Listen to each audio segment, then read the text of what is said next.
So today I'm going to solve problem 15.9 of University Physics Young and Freedman, the 13th edition. So let's take a look at the problem.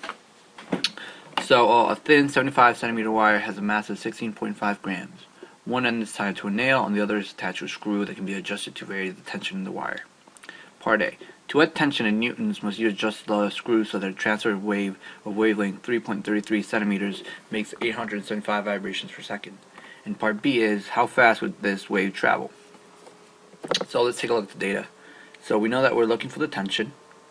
We know that the length of the wire is, or the string is 75 centimeters, which converted to meters is 0.75 meters. We know the mass, it's 16.5 grams, and converted to kilograms, it's 0.0165 kilograms. We know the wavelength is 3.33 centimeters, which converted to meters is 0.0333 meters, and finally the frequency is 875 hertz. So let's solve part A first. We know that the velocity is equal to the square root of the tension over mu, and we also know that the velocity is equal to the wavelength times the frequency.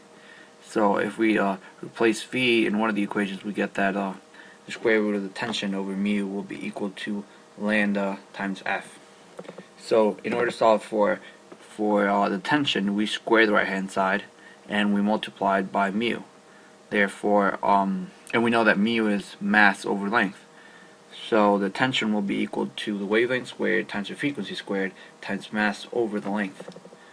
So we plug in the numbers. We know that tension will be equal to 0.0333 squared times 875 squared times 0.0165 over 0.75, and that will give us a tension of 18.678 newtons.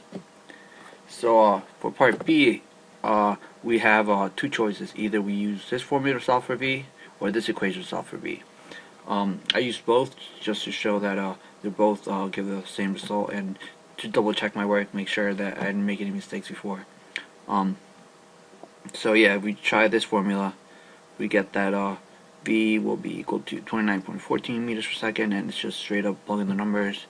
And if we use this equation, we plug in the numbers again and we get the same result. So therefore, the velocity will be 29.14 meters per second.